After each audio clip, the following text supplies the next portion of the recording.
Salmo 119, versículos 49 a 56. Acomodem-se e vamos estudar este salmo que estamos estudando há vários domingos pela manhã, desde o início do Salmo 119, estamos alcançando a nossa meta de pregar no Salmo 119 todo. E nesta manhã, o Senhor falará conosco mais uma vez por meio da sua palavra. Salmo 119, versículos 49 a 56, assim diz o Evangelho de Cristo Jesus por meio dos Salmos. Lembra-te da promessa que fizeste ao teu servo, na qual me tens feito esperar. O que me consola na minha angústia é isso, que a tua palavra me vivifica. Os soberbos zombam continuamente de mim, todavia não me afasto da tua lei. Lembro-me dos teus juízos de outrora e me conforto, ó Senhor. De mim se apoderou a indignação por causa dos pecadores que abandonaram a tua lei. Os teus decretos são motivo dos meus cânticos, na casa da minha peregrinação. Lembro-me, Senhor, do teu nome durante a noite e observo a tua lei. Tem-se dado assim comigo, porque guardo os teus preceitos. Essa é a palavra do Senhor. Vamos orar, irmãos. Senhor Deus, obrigado por este salmo tão belo, tão profundo, poesia tão bem escrita, Senhor, para o nosso crescimento, para a nossa edificação. Podemos aprender tanto por meio da experiência do salmista, e aqui temos um registro da esperança que o Teu Santo Espírito coloca para nós, para que nesse dia de hoje, 2000 anos depois do advento de Cristo Jesus, nós possamos aprender por meio desta palavra, possamos aprender por meio do Evangelho e que haja instrução boa e viva para as nossas vidas. Essa é a nossa oração em nome de Jesus. Amém, Senhor. Meus irmãos, num mundo tão veloz como o nosso, no qual nós temos acesso a informações de maneira ampliada, facilitada hoje em dia, a quantidade de dados que chega até nós o tempo inteiro é altíssima. Eu e você precisamos de lembretes. Lembretes. Sem lembretes, nós nos esquecemos de compromissos importantes, consultas, não é verdade? Provas, prazos de contas para pagar, datas especiais. Meus irmãos, eu simplesmente adoro quando a minha esposa chega para mim e fala: que dia é hoje? E aí, o processador Pentium começa a funcionar, né? Mas logo dá superaquecimento, eu desisto e viro para ela: meu amor, eu não sei que dia é hoje. Aí ela fala: é seu aniversário. Quando a gente esquece o nosso próprio aniversário, porque a coisa está feia, né, meus irmãos? Mas as empresas de tecnologia já inventaram aplicativos diversos, aplicativo de calendário, lembretes virtuais, agenda Google, talvez você use algum desses no seu telefone. Muitas pessoas ainda são mais tradicionais, com caneta e papel, né? Tem gente que possui agenda de verdade, não virtual, ainda sabe escrever, né? Coloca recadinho na geladeira com imã, tem gente que coloca aqueles post-its na tela do computador assim, né, para não esquecer. Mas, meus irmãos, mesmo assim a gente ainda esquece muita coisa, não é verdade? Nossa cabeça está tão avoada e coisas importantes passam despercebidas. Mas, irmãos, existem coisas, como a palavra de Deus vai nos mostrar hoje, que simplesmente não podem ser esquecidas. São as coisas pertencentes ao Senhor. Não tem margem para isso. Elas devem ser constantemente trazidas à memória, porque elas são as prioridades que regem as nossas vidas nesse mundo. São as coisas que nos dão esperança em meio ao caos dos nossos tempos. Elas precisam estar sempre brilhando nas nossas cabeças. E essa seção que nós lemos do Salmo 119, esses 8 versículos, eles são divididos por 3 usos do verbo lembrar, que são aplicados à palavra do Senhor, tanto aí no versículo 49, quanto no versículo 52, quanto no versículo 55. Cada um deles tem uma função de lembrete, para que nós possamos lidar com problemas da cultura. Então, são 3 verbos lembrar e 3 questões com as quais o salmista está lidando. Primeiro, uma lembrança que nos ajuda a lidar contra os ataques culturais, com a questão dos ataques culturais. Depois, lembrança contra a amnésia cultural. E depois, uma lembrança para aumentar a nossa resistência nesse mundo. Então, lembrança contra os ataques culturais, lembrança contra a amnésia cultural e lembrança para aumentar a nossa resistência nesse mundo. Então, vejamos primeiro a lembrança contra os ataques culturais. Em termos de contexto, para a gente se situar bem, o Salmo 119 ele é uma espécie de V. Olha para as minhas mãos aqui, está vendo a minha mão? É uma espécie de V.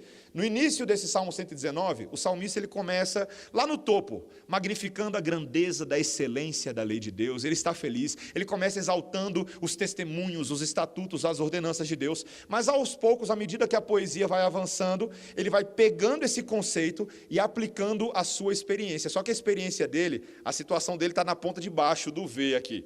A situação desse salmista é terrível. E ele vai trazendo a grandeza da palavra de Deus, tentando, se esforçando trazê-la para dentro da sua experiência. E uma das palavras que ele usa para descrever a sua experiência nesse salmo está aí logo no versículo 50, que está traduzindo como angústia. O hebraico bione. Uma angústia inconsolável. Uma grandiosa aflição, um sofrimento pesadíssimo. E a causa dessa angústia, que é retratada nesse salmo, mas também logo aí no versículo 51, é porque os soberbos estavam zombando continuamente deste salmista. Ele estava sendo grandemente provocado. E embora Davi, meus irmãos, fosse um homem de honra, um homem cuja sua história mostrasse a prudência de quem caminha com o Senhor, um homem que tivesse prestado serviços incomparáveis ao seu país, como um rei, o melhor rei que Israel já havia tido, ainda assim seus opositores o escarneciam por causa da sua devoção a Deus, da sua devoção a Yahvé. Era uma questão religiosa, não era uma questão meramente política. Outros salmos nos mostram que esses homens o ridicularizavam por depositar a sua confiança em um Deus aparentemente pequeno, um Deus insignificante, porque a nação de Israel não tinha grande relevância no jogo de poder geopolítico internacional. As crenças monoteístas deste povo e deste rei eram vistas como retrógradas, suas orações eram desprezíveis, sua devoção era vista como tolice e cegueira. Irmãos, como é difícil viver e acreditar numa cultura em que as pessoas zombam de você por crer na verdade divina, não é mesmo? Você já percebeu os dias em que eu e você estamos vivendo? Talvez você pense que esse era um fenômeno peculiar, esse é um fenômeno peculiar dos nossos dias, que são muito polarizados nas mídias sociais. Mas se nós traçarmos uma história do Ocidente, nós perceberemos que nunca houve um momento em que o cristianismo bíblico não tenha sido frontalmente criticado e atacado pelos representantes da cultura. Isso é um fato. O pastor e teólogo falecido, R.C. Sproul, escreveu em 78 um livro de apologética para leigos chamado Razão para Crer. Muito bom. Se você quer aprender a defender a fé cristã, vai atrás desse livrinho, da editora Mudo Cristão. E ele registra que é até possível que entre os vários objetores do cristianismo historicamente, tenha havido muitos questionamentos levantados até com uma sincera curiosidade, com um interesse genuíno pela verdade, mas o fato é que sempre houve e há e sempre haverá um forte espírito de hostilidade contra aqueles que professam uma fé exclusiva no Deus da Bíblia. Fecha aspas, é a citação do Sproul. Há uma certa zombaria nos ataques culturais frequentemente levantados contra os crentes. E não é muito difícil identificar isso. Você já ouviu, ou vai ouvir ainda um dia, algo do tipo: você é tolo, porque a Bíblia está cheia de contradições e mitos. Ela se contradiz com a ciência, ela tem erros históricos, então você é muito tolo por acreditar nela. Você é intolerante e radical, porque todas as religiões são boas e basicamente iguais entre si. Por que só você tem que ser tão cabeça fechada? Você é hipócrita e tem causado muita injustiça no mundo. Porque se existe um Deus, então por que tem tanto sofrimento no mundo? A sua afirmação monoteísta, na verdade, tem sido a causa de tanta injustiça na humanidade. A igreja é responsável pelo mal que a gente vê. Você é só mais um dos hipócritas porque o seu cristianismo é um amuleto para arrancar dinheiro dos pobres. E por aí vai. Por aí vai. Essa é a zombaria que acontece. Meus irmãos, o desprezo é um fardo inevitável que o povo de Deus tem que carregar. Não meramente porque as ideias nas quais nós cremos são incômodas à sociedade, mas porque eu e você fomos transformados por essas ideias e nos tornamos ícones e símbolos delas. Naquele momento em que Deus te alcançou com a luz libertadora de Cristo e te regenerou pelo Espírito Santo de Deus e te forneceu uma nova ética, você passou a encarnar esses valores e se tornou amigo de Deus. Mas ao se tornar amigo de Deus, você se tornou inimigo de quem? Do mundo. Seus antigos aliados agora te enxergam como um traidor, porque você não mais se pauta pela mesma ética e pela aliança deles, você está numa nova aliança. Meus irmãos, Jesus quis incutir isso na cabeça dos seus discípulos, recém-chamados, recém-convocados, estavam recebendo a sua primeira tarefa missionária de anunciar a Cristo naquelas cidades da Judéia, lá em Mateus 10. E após lhe dar as instruções, ele também os advertiu: sereis odiados de todos por causa do meu nome. Por minha causa sereis levados à presença dos governadores e dos reis, para lhes servir de testemunho a eles e aos gentios. Os homens vos entregarão aos tribunais e vos açoitarão nas suas sinagogas. Por isso que o reverendo Ronaldo Lidório, no seu livro Sal e Luz, ele afirmou que uma igreja fiel é necessariamente uma igreja martírica, chamada para sofrer pelo testemunho de Cristo. Anunciar a Cristo será necessariamente acompanhado do sofrimento que vem com esse emprego, com essa profissão. Não foi exatamente isso que aconteceu na igreja de Atos? Olha para o livro de Atos. O que é o livro de Atos? Senão uma história de testemunho e sofrimento? Não é essa a realidade da igreja dos nossos dias? Meus irmãos, como que eu e você podemos lidar com essa zombaria e desprezo que tenazmente nos assediam? O Salmo começa a nos mostrar logo aí no versículo 49 e 50. O salmista ora: lembra-te da promessa que fizeste ao teu servo, na qual me tens feito esperar. O que me consola na minha angústia é isso, que a tua palavra me vivifica. Ele ora para que Deus se lembre de uma promessa que ele havia feito, e que ele cumpra essa promessa, a promessa de que ele sustentaria e guardaria o seu servo. Literalmente o hebraico aqui diz: lembra-te da palavra que me deste e faze conforme falaste. Embora esse salmista ainda não estivesse experimentando o pleno livramento dos seus opressores, ele se sente consolado, porque quem fez a promessa é Deus, e Deus não é homem para mentir. Não é bom isso, queridos? Não é bom saber que ainda que eu e você estejamos vivendo num mundo difícil e complicado nesse momento, temos a promessa de um Deus que tem cumprido perfeitamente, minuciosamente, cada uma das suas promessas no passado. Um Deus que tem sustentado e guardado o seu povo. Veja que o salmista diz que é justamente essa palavra de promessa que vivifica ele, que preserva o seu coração e traz novo ânimo, traz nova esperança. Ele até diz no versículo 51, na segunda parte: todavia eu não me afasto da tua lei. Veja, meus irmãos, olha que coisa importante. Perceba que nas tribulações e ansiedades desse salmista, ele não saiu em busca de outras consolações, de vãs esperanças, como o mundo costuma fazer, lançando os olhos em todas as direções, em busca de algo que possa amenizar as nossas misérias. Não é assim que as pessoas fazem. Elas querem um antídoto rápido para aliviar as suas dores e acabam se tornando viciadas em drogas de efeito rápido. Comprar algo que me dê satisfação vai me tirar a aflição do coração. Comer alguma coisa para aliviar. Ter um relacionamento sem compromisso. Ver alguma coisa na internet. Procurar pessoas e amizades tortas. É isso que as pessoas apressadinhas, que não sabem confiar e ter paciência na promessa de Deus fazem. E veja, eu não estou falando lá de fora não, meus irmãos, eu estou falando da gente. Eu estou falando do que a gente faz.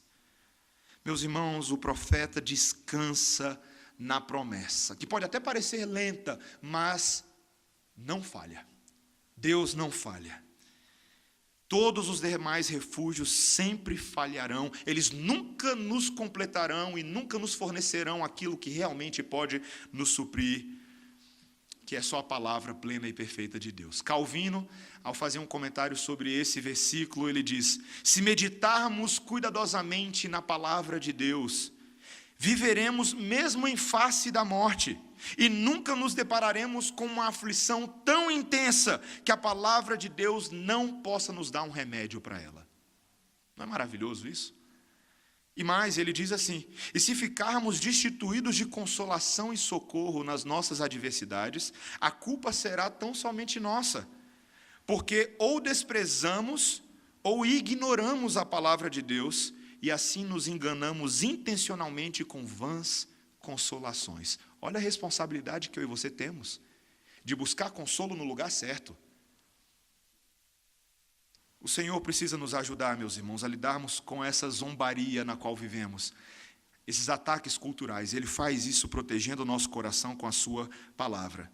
Mas veja que, em segundo lugar, não é somente uma lembrança da palavra para os ataques, mas também uma lembrança contra a amnésia cultural. Outra coisa que deixa esse salmista em profundo desagrado é porque o motivo para tanto desprezo e zombaria por parte dos seus inimigos é o que ele diz no versículo 53. Dá uma olhadinha aí comigo. Os pecadores que abandonaram a tua lei. Veja que as ações desses homens, a zombaria e o desprezo, é uma consequência direta do fato de que eles abandonaram, rejeitaram, se esquivaram da lei de Deus. Esse esquecimento da verdade de Deus produziu nos seus corações um conjunto de ações que é caracterizado por essa amnésia espiritual. E isso tem sido a consequência do pecado desde sempre. Lembra lá de Adão e Eva, quando a serpente se aproxima de Eva, no capítulo 3 de Gênesis, e quando ela começa a questionar a ordem de Deus com relação ao fruto proibido, vemos ali já que Eva é incapaz de replicar com precisão as mesmas instruções que Deus havia dado a elas. Quando Eva, depois você dá uma olhada lá em Gênesis 3, quando Eva vai falar com a serpente, ela já não lembra bem o nome daquela árvore que Deus tinha dito, árvore do conhecimento do bem e do mal, ela não lembra bem. Ela diz que Deus tinha mandado nem tocar no fruto da árvore, mas Deus não tinha falado para não tocar no fruto da árvore, era para não comer o fruto da árvore. Você vê que ela já começa a ficar meio perdida com relação às instruções do Senhor. Durante toda a história de Israel, os vários tropeços que o povo deu, os vários sofrimentos pelos quais o povo passou, sempre foram fruto ou de falta de atenção à lei de Deus, ou de desvalorização da lei de Deus, ou de absoluto esquecimento dessa lei. Lembre-se do choque que o rei Josias, lembra do rei Josias? Aquele rei que virou rei da noite para o dia, uma criança. O choque dele quando o seu servo Ilquias foi até a casa do Senhor e encontrou lá num baú perdido a lei que já estava esquecida há tanto tempo. Josias ficou tão preocupado com aquilo que ele foi até a profetisa Hulda, e as suas palavras, as palavras do oráculo dela, foram gravíssimos, porque ela disse: grande é o furor do Senhor que se acendeu contra nós, porquanto nossos pais não deram ouvidos às palavras desse livro, para fazerem tudo quanto de nós está escrito. Meus irmãos, nós podemos afirmar com uma relativa segurança que, com exceção do teísmo cristão, cada uma das cosmovisões humanistas, modernas, é, em alguma medida, uma expressão do abandono de Deus e da sua palavra. Sabia disso? Presta atenção. Naturalismo, de René Descartes. A realidade primordial para os naturalistas é a matéria, que sempre existiu e sempre existirá. Não tem Deus na jogada. O cosmos é um sistema fechado que funciona por meio de causa e efeito. Os seres humanos são máquinas complexas resultantes desse sistema, que construíram uma ética para si mesmos. A ética é um construto das suas ações, E a história da humanidade é apenas uma sequência de eventos nessa relação de causa e efeito. Não tem um significado maior. As coisas não têm um significado maior. O que você vê é o que é. Esse é o naturalismo. O deísmo de John Locke. Deus até pode ter sido a causa primeira do universo, mas depois deixou o universo ao seu próprio funcionamento. Ele não interfere nas questões humanas com a sua providência. O relógio do universo funciona mecanicamente sozinho, segundo as suas leis naturais. Ele não depende de Deus para avançar. A razão humana autônoma e os métodos científicos são suficientes para a gente conhecer esse universo, a ética e até mesmo a gente tentar inferir a identidade de Deus. O deísmo tem uma versão moderna hoje, que é aquela assim, até existe um cara lá no alto, sabe? Eu lembro que lá nos Estados Unidos, uma vez eu conversei com um amigo e ele falou assim, que eles têm a versão deles do cara lá do alto. Eu estava explicando que no Brasil a gente tem essa frase, o cara lá do alto. Lá eles têm também. Todo americano, de alguma maneira, crê que existe um Deus. E, de uma certa maneira, crê que todo mundo vai para o céu se você for uma boa pessoa, porque o que Deus quer é que todo mundo seja feliz e seja bem-sucedido. Esse é o deísmo moderno. O niilismo de Nietzsche, uma absoluta negação de Deus e do significado de qualquer coisa, seja do conhecimento, da beleza, da ética, da própria realidade, nada importa. E assim vai, meus irmãos, é assim com o existencialismo ateísta de Jean-Paul Sartre, o marxismo de Marx, o panteísmo oriental, é assim com a nova era, com a espiritualidade sem religião, há uma profunda amnésia espiritual em cada uma delas, porque cada uma delas cumpre aquilo que Romanos 1:21 diz, porquanto tendo conhecimento de Deus, não o glorificaram como Deus, nem lhe deram graças, antes se tornaram nulos em seus próprios raciocínios, obscurecendo-lhes o coração insensato. Essa é a amnésia do pecado que leva os homens à zombaria, ao escárnio, ao menosprezo dos santos e das coisas santas. Qual que é o antídoto, meus irmãos, para a amnésia cultural? Versículo 52, lembro-me dos teus juízos de outrora e me conforto, ó Senhor. E o versículo 54, os teus decretos são motivos dos meus cânticos na casa da minha peregrinação. Veja que o salmista se lembra dos juízos de Deus, que alguém estabeleceu a ordem desse mundo, que esse mundo existe. Neste mundo existe um rei e um legislador, uma autoridade que deve ser lembrada e ecoada dentro de nós. Enquanto muitos já abandonaram essa lei e estão causando mal no mundo, os filhos de Deus não podem se dar ao luxo de esquecê-la, porque essa lei nos lembra que a nossa vida tem ordem, que a nossa vida tem verdadeiro progresso, e não é segundo as questões do mundo. As Escrituras levam tão a sério, meus irmãos, a necessidade de lembrarmos dessas coisas, que o salmista mostra que a técnica de lembrete dele, no versículo 54, é que os decretos de Deus se tornaram o seu canto. Ele canta com uma maneira de se lembrar dessas coisas. Você usa a música para se lembrar das coisas? Tem muita gente que usa, não é verdade? Minha mãe sempre me ensinou a Bíblia usando música. E vários versículos foram internalizados, porque a música foi um mecanismo de se guardar a doutrina, de se guardar a palavra de Deus nos nossos corações. Meus irmãos, como é importante eu e você nos lembrarmos da doutrina. Da verdadeira doutrina, da sã doutrina. Eu estava conversando com alguns meninos aí que me surgiu uma ideia de fazer um vídeo institucional da redenção, e esse vídeo seria assim, botar várias pessoas na frente da câmera, a gente não sabe se a gente vai fazer isso, mas vai se preparando aí, tá? Botar várias pessoas na frente da câmera, e cada pessoa tem que falar, né, individualmente, nesses 2 anos que você está na redenção, ou no tempo que você está na redenção, o que você realmente aprendeu a respeito de Deus? Se você tivesse que ir ali em 30 segundos, falar alguma coisa específica, uma doutrina, uma área de conhecimento teológico, algo que lhe foi precioso e mudou a sua vida, o que você diria? Você teria condições de dizer isso? Meus irmãos, nós precisamos dominar a sã doutrina, manejar bem a palavra da verdade. O que é que você pensa sobre Deus, sobre a sua identidade, sobre a identidade do homem, sobre o problema do pecado, sobre o caminho da salvação? Quão bem você conhece a história de Israel, seus personagens, os mediadores da aliança? Quão bem você conhece os desvios da palavra de Deus que esse povo cometeu? Quão bem você conhece os mandamentos divinos que são prescritos para a sua vida? Há quem pense que doutrina é uma coisa distante, chata e fria. Não, meus irmãos, doutrina é a coisa mais essencial e mais prática que eu e você precisamos no dia a dia, e nós não podemos nos esquecer.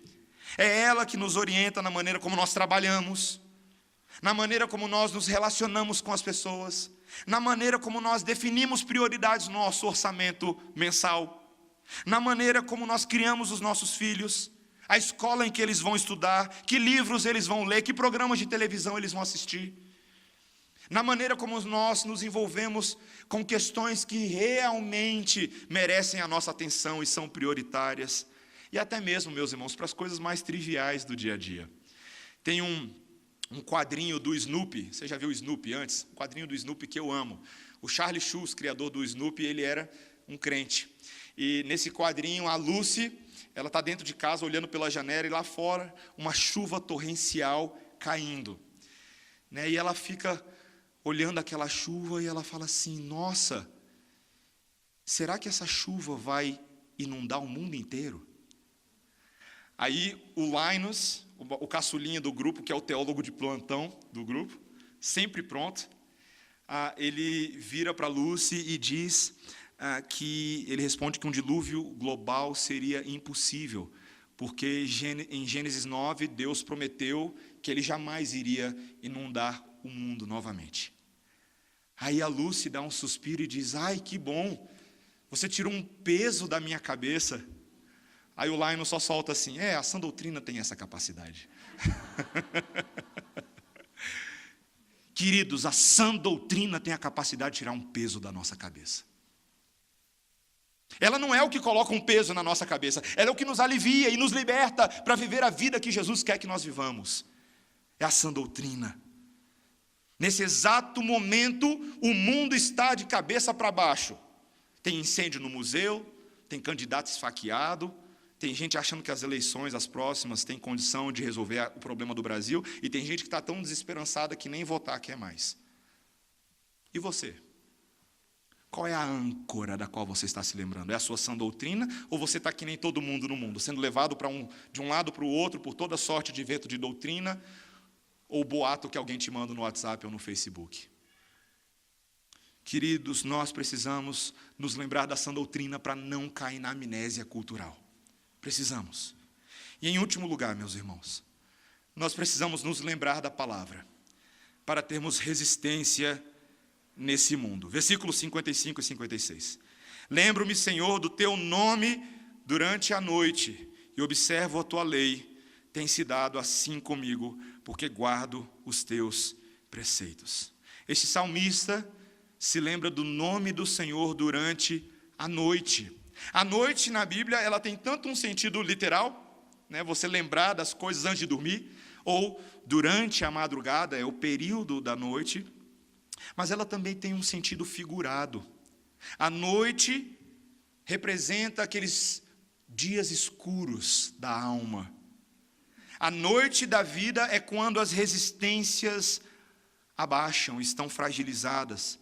Refere-se na literatura sapiencial aos anos avançados da velhice, quando há um esgotamento do vigor físico, mas especialmente os momentos sombrios e solitários da alma. Meus irmãos, existem estações da nossa vida em que a noite vem, ela desce e parece não querer ir embora, não é verdade? Você fica contando os minutos para que o sol brilhe novamente no dia seguinte, mas parece que a noite plantou raízes e ela quer ficar. E o que esse salmista faz nesse momento, irmãos? O versículo nos mostra que ele se lembra do nome do Senhor. O nome do Senhor. Essa lei, essa palavra apontam para o nome do Senhor. Meus irmãos, os nomes de Deus, o nome de Deus é aquele que encapsula os seus atributos. Não somente na maneira como Deus se revela, mas principalmente na maneira como Deus se relaciona conosco e nos supre nas noites da nossa vida. Quando o povo de Israel se achava fraco e impotente, eles se lembravam que Deus era El Shaddai, o Todo-Poderoso, o Deus forte. Quando eles eram humilhados, eles se lembravam de Elion, o Deus exaltado. Quando eles eram repelidos por homens maus, eles se lembravam de Adonai, o Senhor e governador dos homens. Quando eles estavam em falta, eles se lembravam de Jeová Jirê, o Deus que provê. Quando eles estavam enfermos e doentes, eles se lembravam de Jeová Rafá, o Deus que sara e cura. Quando eles estavam no exílio ou como forasteiros, eles se lembravam de Jeová Nissi, o Senhor é a minha bandeira. Quando estavam perdendo a guerra, eles se lembravam de Jeová Tsebaó, o Senhor dos exércitos. Meus irmãos, o nome de Deus dá resistência ao povo de Deus.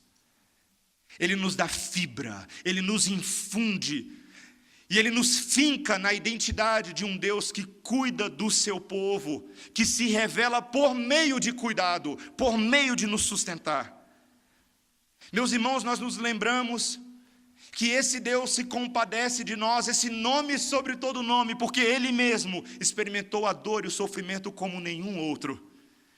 Na leitura bíblica alternada que nós fizemos nessa manhã, nós lemos sobre a maneira como o Senhor Jesus Cristo foi tratado minutos antes da sua morte.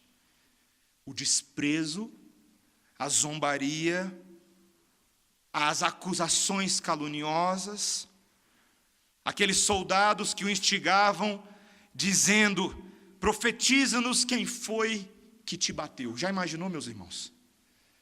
Você ser convocado ao seu ofício profético no meio da aflição, enquanto você não consegue distinguir quem está te batendo. Meus irmãos, a longanimidade de Jesus em suportar a ridicularização e a zombaria por nós não pode ser mensurada.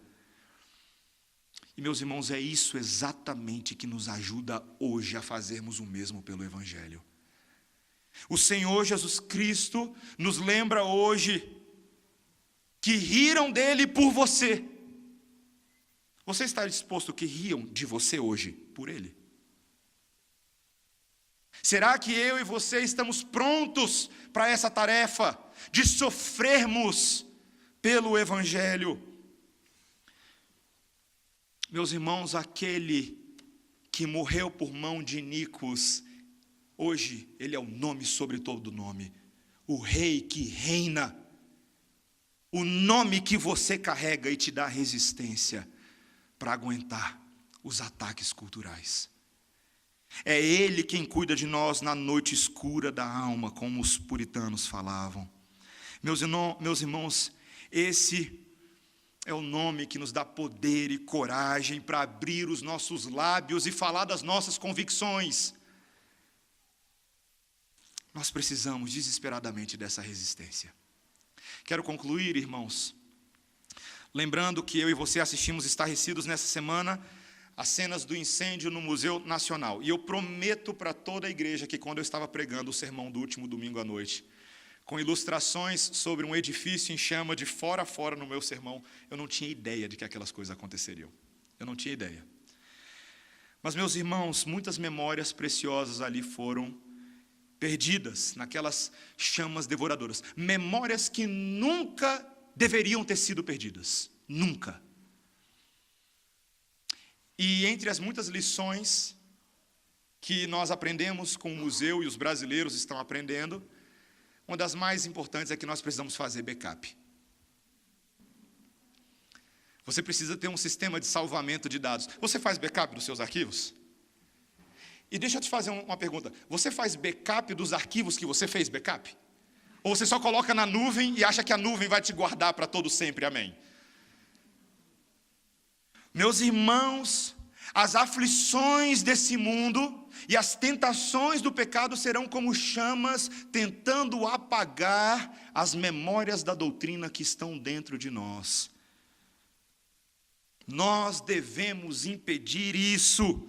E para isso, nós não podemos confiar apenas no nosso coração enganoso. Precisamos de constantes lembretes e lembranças que nos tragam à memória a palavra de Deus. Se eu te perguntar o que eu preguei na semana passada, você se lembra?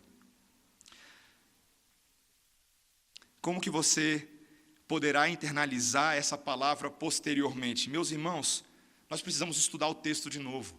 Nós precisamos, quando a gente sai para o Pizza Hut depois do culto, a gente precisa conversar com o pessoal o que foi falado no sermão.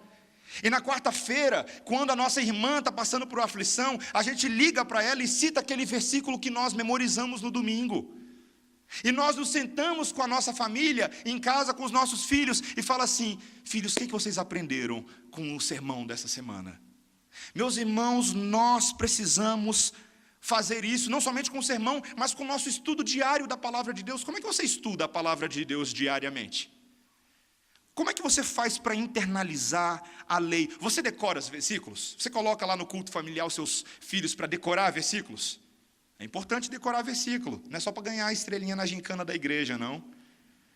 É porque nós escondemos a palavra do Senhor no nosso coração para não pecar contra Ele. Salmo 119, 11. E é uma musiquinha também.